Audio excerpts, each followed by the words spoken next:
Menjabat sebagai kepala negara dengan gaji yang sangat besar tak lantas membuat orang-orang besar ini lupa untuk berbagi dengan orang lain, terutama mereka yang membutuhkan. Sebagian dari kepala negara ini ada yang menyumbangkan seluruh gajinya untuk kegiatan amal, dan ada juga yang menyumbangkan beberapa persen dari gajinya untuk berbagi dengan sesama. Tindakan ketujuh pemimpin berikut ini tentulah dapat dijadikan teladan, terutama oleh rakyatnya. Berikut 7 kepala negara yang mendonasikan gajinya versi on the spot.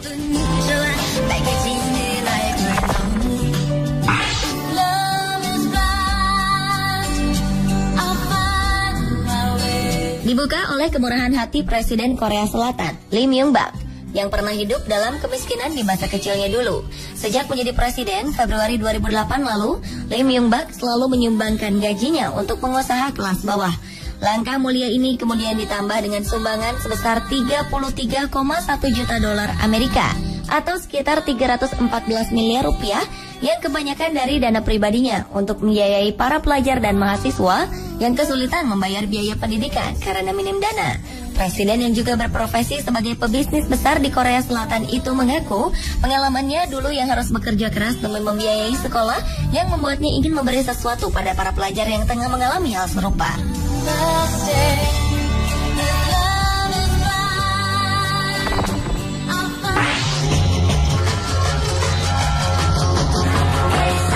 Dahulu gaji Presiden Amerika Serikat John Fitzgerald Kennedy sebesar 100.000 dolar Amerika atau 1,1 miliar rupiah dengan tambahan 50.000 dolar atau 550 juta rupiah untuk digunakan sebagai tunjangan sehari-hari.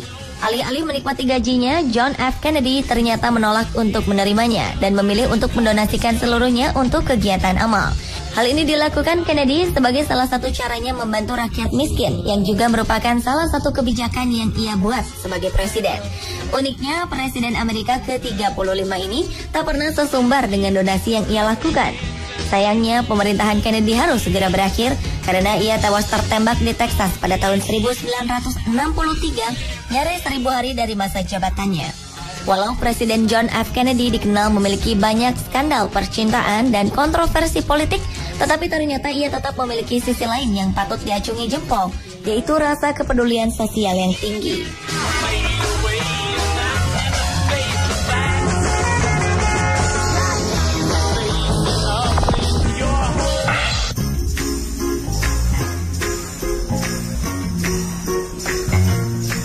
Presiden Uruguay Jose Mujica dijuluki sebagai presiden termiskin di dunia karena ia menyumbangkan 90% gajinya ke badan amal.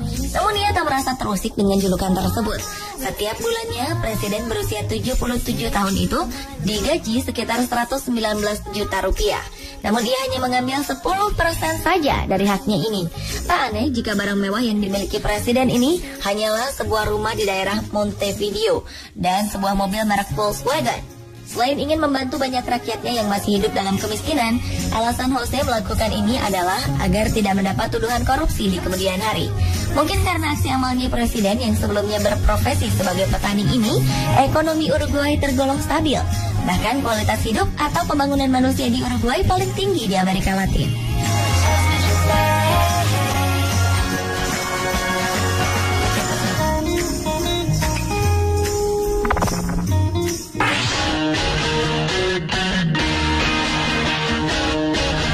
Herbert Hoover, Presiden Amerika Serikat dengan masa jabatan tahun 1929 sampai 1933, menyumbangkan semua gajinya untuk kegiatan amal. Ia juga merupakan presiden pertama yang melakukan hal ini. Ketika pertama kali terjun ke dunia politik, ia tak pernah menerima bayaran dari pelayanan publik yang telah ia lakukan. Alasannya, tak akan ada seorang pun yang akan menuduhnya melakukan korupsi. Setelah menjadi presiden, ia tetap menerima gajinya karena hal ini tertera dalam hukum negara. Namun gaji yang ia terima, ia berikan untuk kegiatan-kegiatan amal. Hal ini sangat menggugah hati, mengingat latar belakang Herbert yang pernah hidup dalam kesusahan. Ia tercatat pernah menjadi pekerja tambang dan mendapatkan upah yang sangat rendah.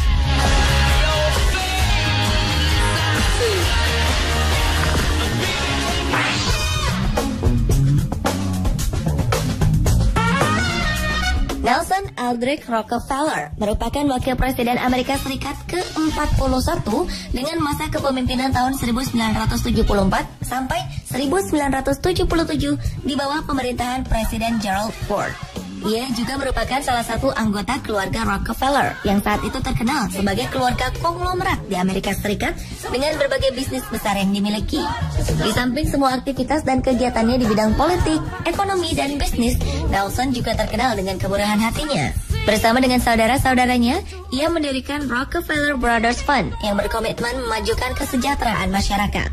Selama menjabat sebagai wakil presiden Amerika Serikat, Nelson juga menyumbangkan gajinya untuk 2 program. Pertama, untuk membantu pendidikan anak-anak dari keluarga tak mampu. Dan kedua, untuk mempromosikan program pengenalan dan pendidikan seni di sekolah-sekolah umum.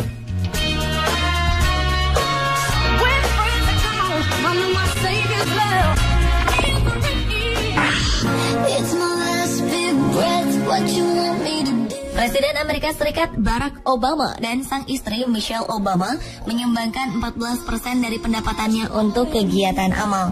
Presiden Obama tercatat telah memberikan sebagian dari gajinya kepada 36 badan amal di Amerika Serikat. Donasi terbesar diberikan Obama pada Fisher House Foundation, organisasi yang memberikan rumah dengan harga murah atau bahkan gratis kepada anggota militer Amerika dan keluarganya, selagi para anggota militer ini menjalani perawatan fisik atau pengobatan karena pengorbanannya untuk negara.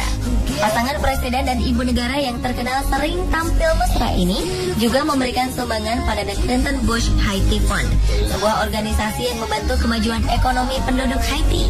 Selain itu, mereka juga menjadi donatur untuk The Sidwell Friends, organisasi di mana kedua putri mereka, Sasha dan Malia, ikut melayani.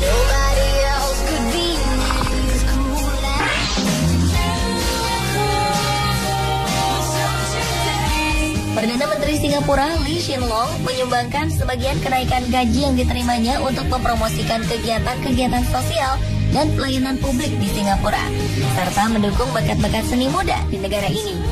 Dari $350.000 atau 4 miliar rupiah, total sumbangan Perdana Menteri Lee 200.000-nya atau sekitar 2,3 miliar rupiah digunakan untuk membentuk Community Initiative Fund, sebuah organisasi yang bertujuan untuk memperkuat hubungan antar masyarakat Singapura. Sementara 100.000 lagi sisanya atau 1,1 miliar rupiah akan digunakan untuk memberi sebuah penghargaan bagi penduduk Singapura yang berkarir di bidang pelayanan sosial dan pelayanan publik. Perdana Menteri yang menjabat sejak 2007 ini berharap melalui organisasi yang ia buat ini, kelak masyarakat Singapura akan memiliki hubungan yang erat satu sama lain dan tak keberatan untuk saling tolong-menolong. Pemirsa, itulah 7 kepala negara yang mendonasikan gajinya versi on the spot.